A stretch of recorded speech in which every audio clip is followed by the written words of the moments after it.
Good morning.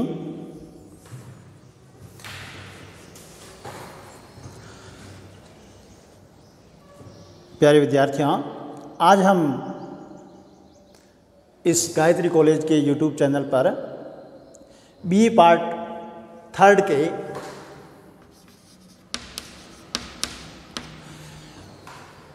काव्य शास्त्र का यूनिट 1 में से काव्य हेतु पढ़ेंगे। ये बीए के काव्य शास्त्रीय जो प्रश्न पत्र हैं उसका पहला यूनिट है, उसी का टॉपिक है। देखिए, भारतीय आचार्यों ने काव्य शास्त्र को लेकर विवेचना की है और कहा है कि काव्य हेतु क्या है। इससे तात्पर्य यह है कि प्रत्येक व्यक्ति कवि क्यों नहीं बनता है, फिर प्रत्येक रचना जो है इतनी प्रसिद्ध क्यों नहीं होती है। इन्हीं चीज़ों को लेकर के इन्होंने परिगणना की है। देखिए, सबसे पहले हम बात करते हैं कि काव्य की रचना में कौन से तत्व काम करते हैं। किसकी रचना में? काव्य की रचना में मुख्य रूप से कौन से तत्व कार्य करते हैं। हर व्यक्ति कवि क्यों नहीं बनता, कवि होने के लिए किन बातों की आवश्यकता होती है। यानी यहाँ पर हम जो हैं 3 बातों को लेकर चर्चा करेंगे। पहला है काव्य की रचना में मुख्य कौन से तत्व कार्य करते हैं। दूसरा है प्रत्येक व्यक्ति जो है कवि क्यों नहीं बन सकता। और तीसरी बात है कवि होने के लिए किन बातों की आवश्यकता।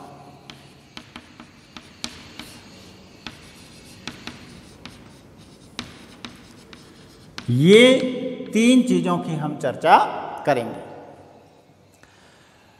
यदि इस प्रकार से हम काव्य हेतुओं को सिद्ध करने की कोशिश करेंगे, यहां हमने क्या कहा है कि काव्य की रचना में कौन से तत्व कार्य करते हैं, हर व्यक्ति कवि क्यों नहीं होता है, कवि होने के लिए किन बातों की आवश्यकता होती है, आदि प्रसंगों पर भारतीय आचार्यों ने विचार किया है। यानी इन चीज़ों को लेकर के भारतीय काव्य शास्त्रियों ने विचार किया है। काव्य रचना के हेतु के अंतर्गत इन प्रसंगों का समावेश है। यद्यपि अन्य आचार्यों ने इस विषय पर चर्चा की है। भारतीय काव्य शास्त्री जो अन्य थे उन्होंने चर्चा की है, किंतु हमारे आचार्य मम्मट जो हैं उनका विवेचन इस संदर्भ में अधिक संगत है। आचार्य मम्मट ने काव्य प्रकाश, इनके ग्रंथ का नाम है काव्य प्रकाश। काव्य प्रकाश के प्रथम उल्लास, यानी प्रथम उल्लास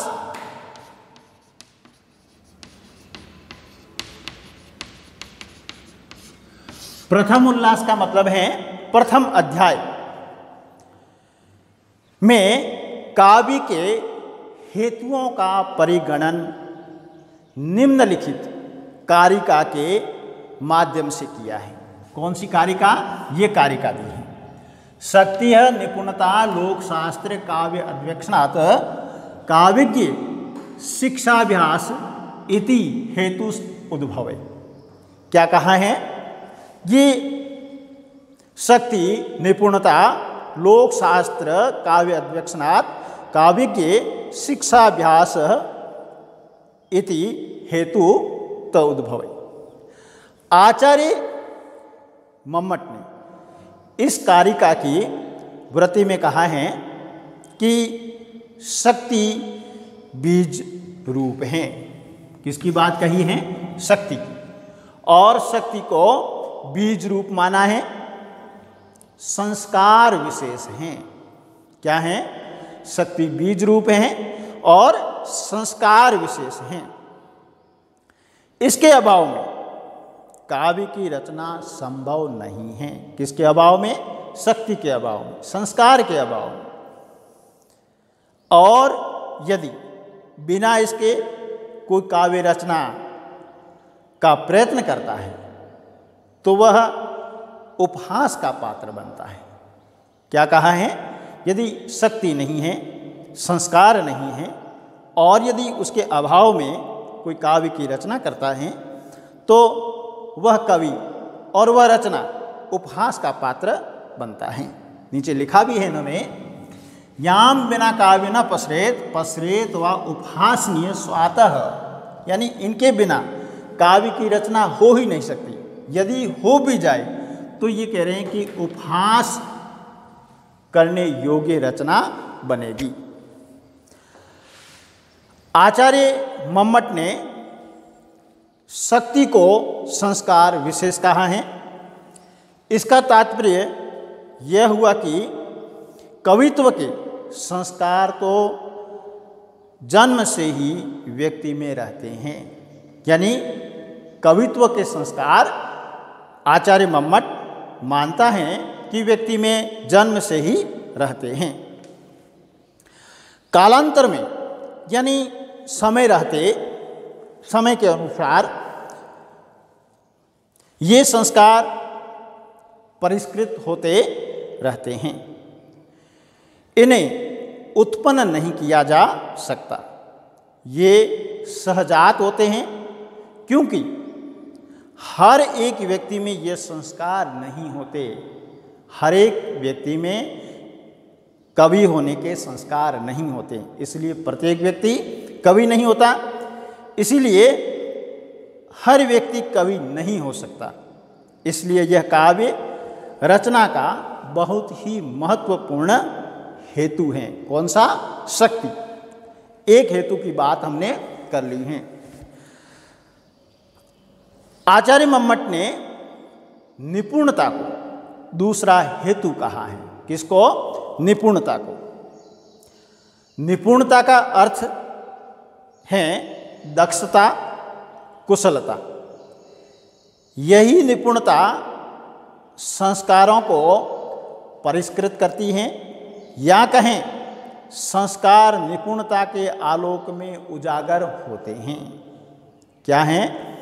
निपुणता संस्कारों को परिष्कृत करती है, या इसको ऐसा कह सकते हैं कि संस्कार निपुणता के आलोक में उजागर होते हैं, प्रकाशमान होते हैं। निपुणता कैसे आती है?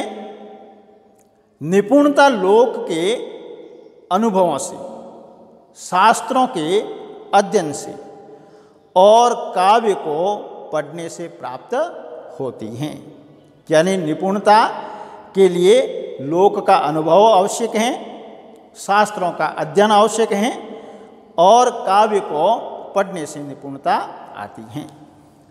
आचार्य मम्मट ने लोक, शास्त्र और काव्य के साथ आदि भी जोड़ा है।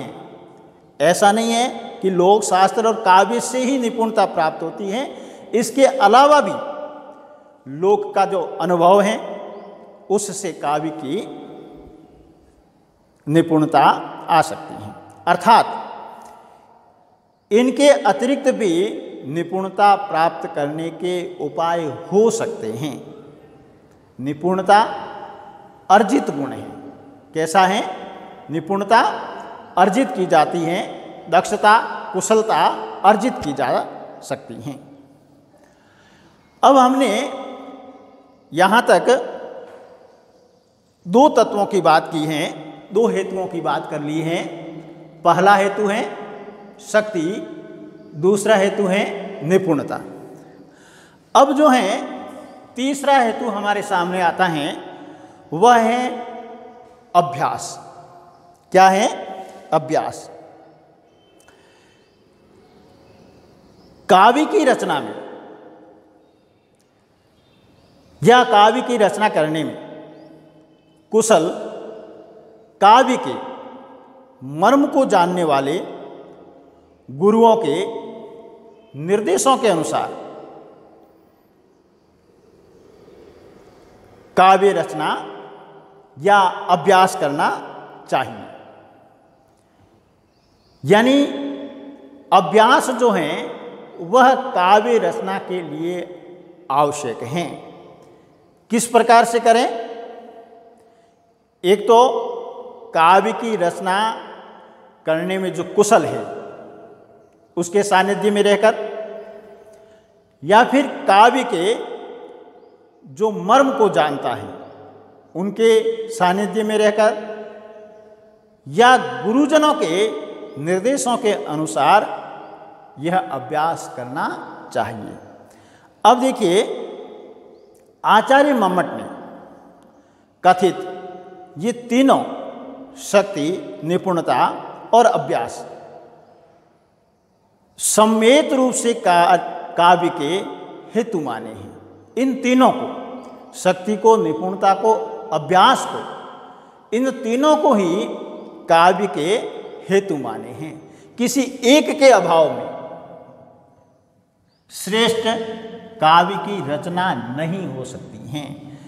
व्यक्ति में, कवि में शक्ति है, निपुणता है और अभ्यास नहीं है तो श्रेष्ठ काव्य की रचना नहीं कर सकता है।